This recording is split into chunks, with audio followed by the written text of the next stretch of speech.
When did you realize that your wife wasn't as quiet and meek as she first seemed? So it happened roughly 30 minutes from now, and I knew that it was some r/traumatized them back material. A bit of context beforehand. My wife, F32, and I, M27, lives near Paris and often have to travel with the subway for practical reasons. The subways in France have folding seats for people to use, and the common rule there is to stand up when the wagon is crowded so people can have more place. My wife is disabled and suffers from chronic pain that make her very uncomfortable when she stand up without moving for a few minutes. So she found herself a folding seat for the 20 minutes we had to stay in the subway. When she pulled that little disability card out of her bag, I knew she was done playing nice. She didn't wave it around, didn't raise her voice. She just held it up at chest level so the couple standing over her had no excuse. Clear, simple, undeniable. And here's the part that made my blood boil. They pretended not to see it. The woman suddenly found the ceiling fascinating. The man looked away like he was checking for the next stop. Everyone in the wagon knew exactly what they were doing,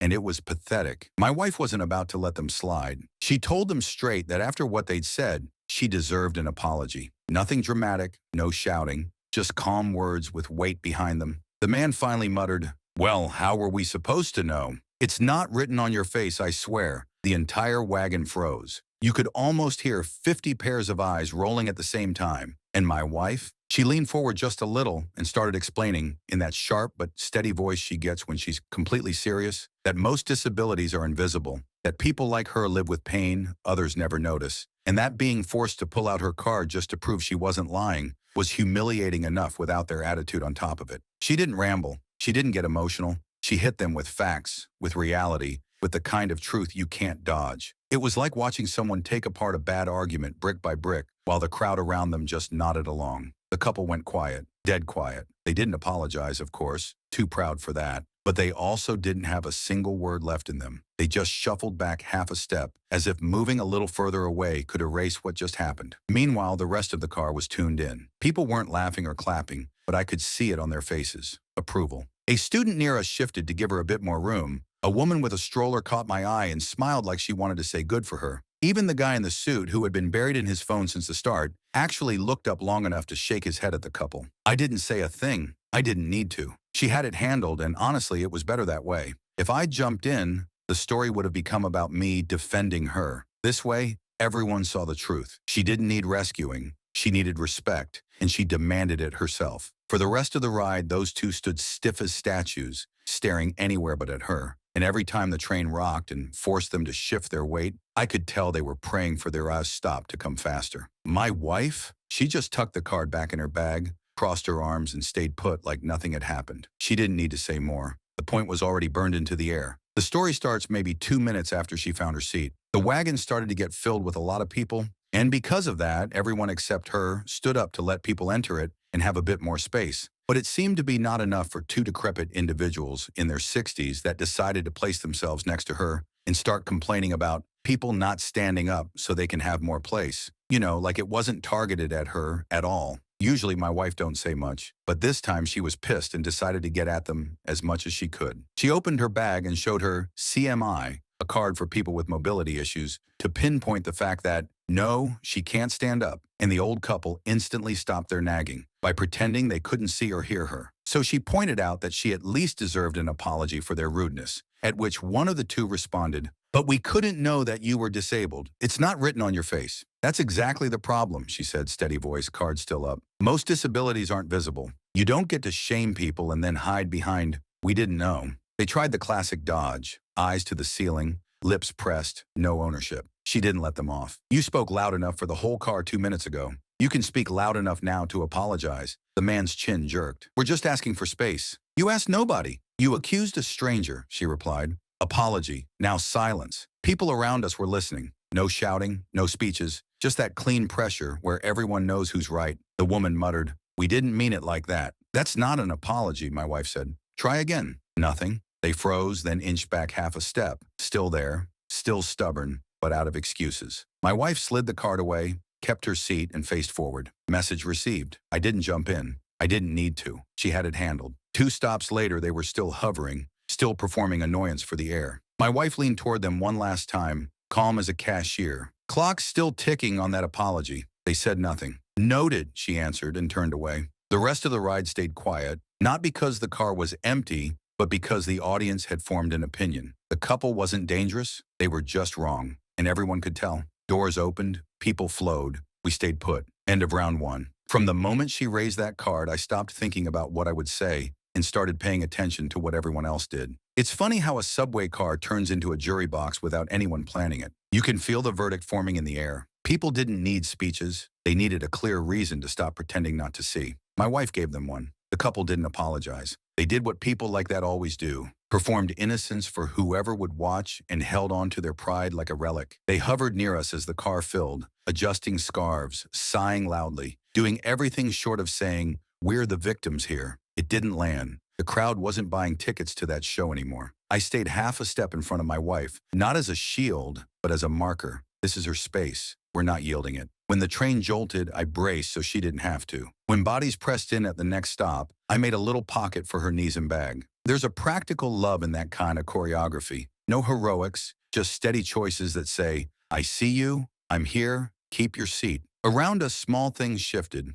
A student slid sideways so her backpack wouldn't bump my wife's arm. A mother with a stroller glanced over and gave a tiny nod. The kind women pass to each other when they recognize unnecessary cruelty. Even the man in the suit, the kind who normally pretends the world is a spreadsheet he doesn't need to open, glanced up long enough to register what had happened, and, crucially, who had done it. The couple kept pretending they didn't hear. That was the part that surprised me least. People who deliver their principles at full volume suddenly discover silence when the bill arrives. They tried to sink into the car, to turn back into scenery. The car didn't let them. No one boxed them in or stared them down. It was subtler than that. The space they occupied just stopped being hospitable. If you've ever watched a plant wither in the wrong corner of a room, you know the feeling. My wife didn't gloat. She didn't go hunting for a moral victory either. She did the thing I admire most in her. She reset, card away, eyes forward, breath even. The point had been made, and she wasn't going to spend the rest of the ride auditioning for applause. I didn't speak to the couple,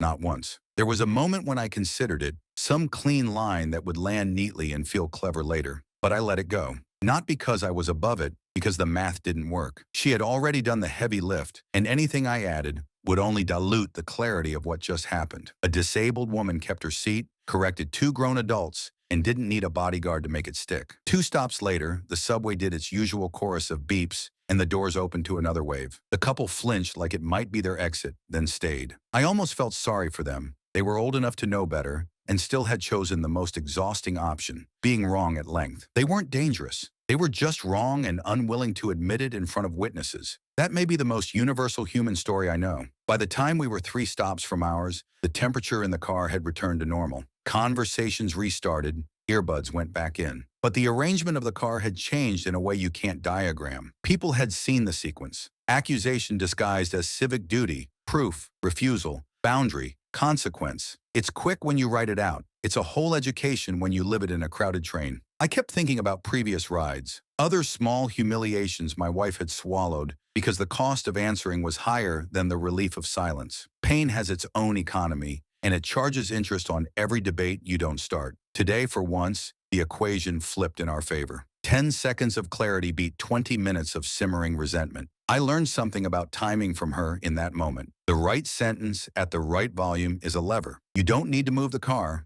You just need to shift where its weight rests. When our stop finally approached, I leaned back and told her quietly that I'd clear a lane. She nodded and rose carefully, the way you do when standing isn't neutral. I placed a hand out, not touching her, just there, and the crowd eased enough for her to step forward. No one resisted. It wasn't chivalry, it was consent. The car had decided to respect the boundary she'd drawn. As we waited by the doors, I caught a final glimpse of the couple reflected in the window. They were staring at the route map with the intense focus of people who want to be anywhere except where they are. Maybe they'd rewrite the story later, turn themselves into misunderstood grandparents and us into whatever makes them feel better. That's their business. The truth stayed on the metal floor of that car. A quiet woman showed a card, asked for decency, and stood her ground without leaving her seat. We stepped onto the platform. The doors closed. The train pulled away, and with it the version of the afternoon where none of this happened. I realized I was breathing deeper than before, not because we had won, but because the air felt fair again. I didn't tell her any of this right away.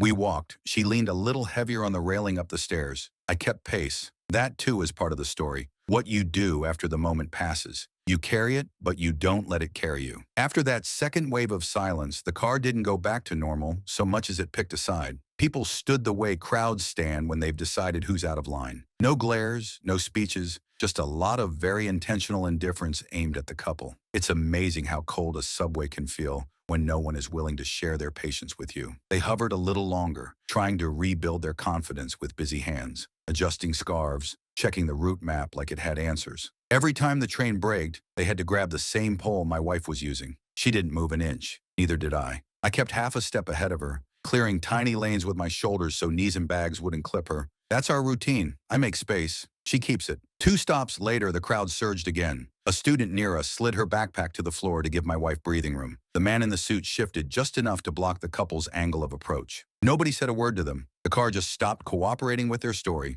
The woman tried one last soft jab, loud sigh, pointed look at my wife's seat, then looked straight at me like I was the management she wanted to complain to. I held her stare for a second and then looked past her, the way you do with a spam call. Message received. An automated announcement chimed about civility on board. The timing was almost comedic. Someone snorted. Not at us. My wife rested both hands on her bag and checked the lit line above the door. 3 more stops to ours. She didn't look shaken. She looked done. That's different. Done means the boundary is set and rented out to no one. A kid by the door caught her eye and gave a quick thumbs up, the world's smallest medal. She nodded back. The couple saw that exchange and finally got the hint. They weren't winning anything by lingering in our orbit. They shuffled a step down the car, then another. Not far, just enough to pretend they had somewhere else to be. I can't say I wasn't tempted to add a closing line. Something clean like, standing up is optional. Manners aren't, but she'd already said everything that mattered, and the quiet was working better than any victory lap. One more stop. The train rocked. A stroller bumped my shin.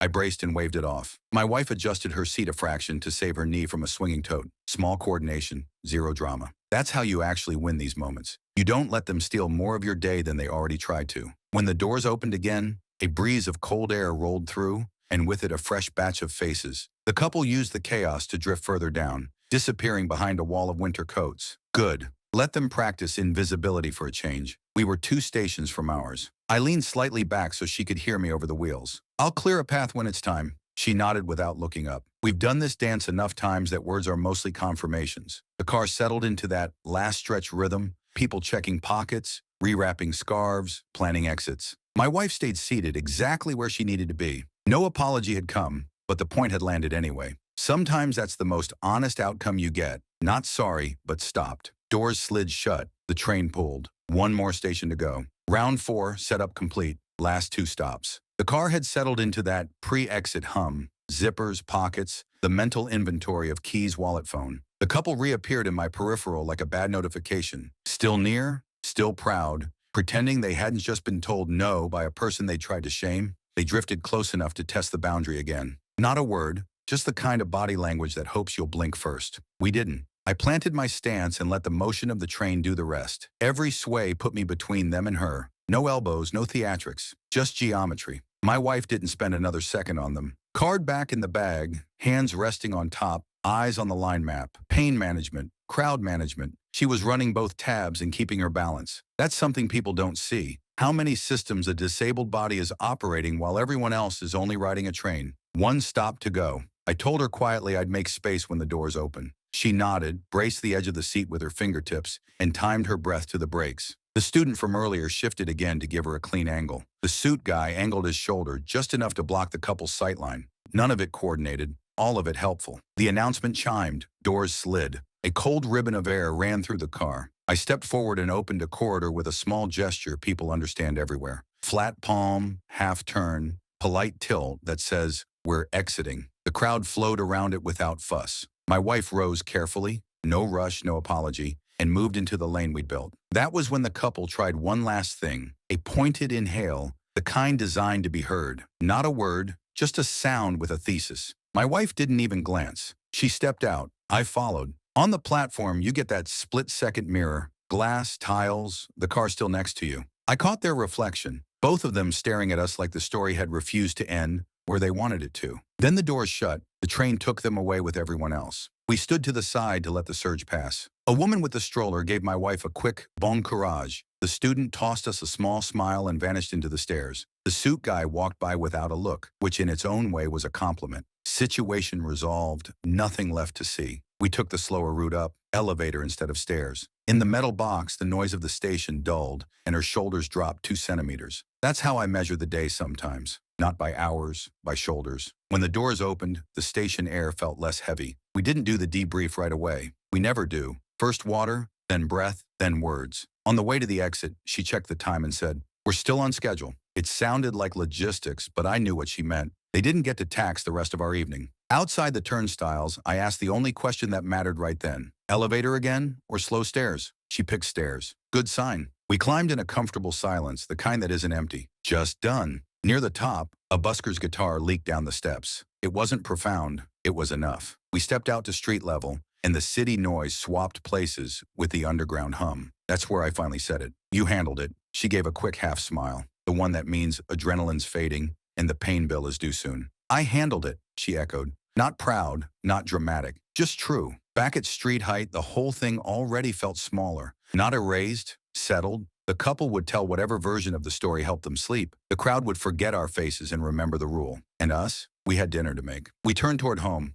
I carried the heavier bag. She matched my pace without pushing it. The evening was just an evening again, which is exactly what winning looks like when the fight happens in public and you still have to do the dishes. Final stop tomorrow. The conversation at home, the aftertaste, and the line I didn't say in the car but saved for her because the ending belongs to her, not them. Round 5, done. One more to go. At home we have a rule. Water first, words second. I filled 2 glasses and set them on the counter. She leaned on the edge with both palms and let the silence cool her down. The subway noise was still in my ears. Doors, brakes, that last pointed inhale from the couple. But here it felt far away, like traffic from another street. We didn't dissect it immediately. We put rice on, chopped whatever was left in the fridge, moved around each other the way we always do. Small pivots, no collisions. 10 minutes of ordinary is the best painkiller I know. When we finally sat, I said the only thing I'd wanted to say since the card came out. "I'm proud of you." She didn't deflect it, didn't make a joke, just let the sentence land and stay. "Me too," she said. And that meant more than anything. A quiet admission that she'd chosen the harder path on purpose and would choose it again if she had to. We did the recap like a highlight reel. No drama, just checkpoints. They tried to shame you. You set the boundary. They refused the adult option. The car chose you anyway. You kept your seat. She smiled at that last one. Because yes, sometimes winning is literally staying where you are. I told her about the kid's thumbs up, the stroller mom's look, the suit blocking just enough without turning it into a scene. She told me about the sharp little tremor that hits after the adrenaline goes, how it rattles the cutlery in your chest, then fades. We talked about the line we both heard in our heads but didn't say, the one she delivered anyway by existing. If you can gossip, you can apologize. Only then did we circle back to the couple. "Do you think they'll tell it like we were rude?" she asked. "Probably," I said. "But the wagon knows what it saw, and so do we." She nodded, and that was the end of it. No fantasy comebacks, no imaginary encore. They didn't apologize. They didn't get the last word either. Later, as we cleaned up, a detail came back to me I hadn't told her yet,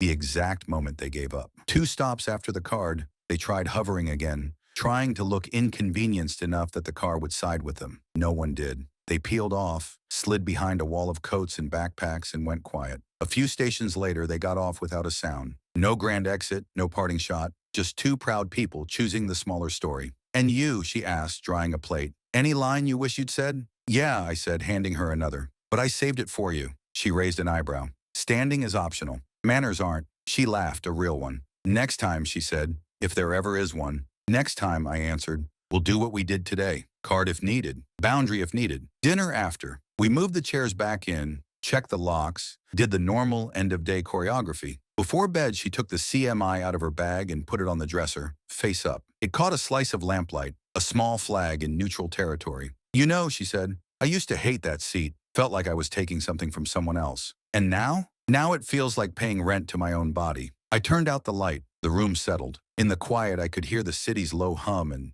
deeper than that, the memory of that car going still when she spoke. Not pity, alignment. Here's the last thing I'll say. The part that mirrors the original moment and stays true. No one heard a peep from them after her call out, and they slipped off a few stops later. She stayed seated until ours, exactly where she needed to be. And when the doors opened and we stepped onto the platform, I told her out loud, not just in my head, that I was proud of her.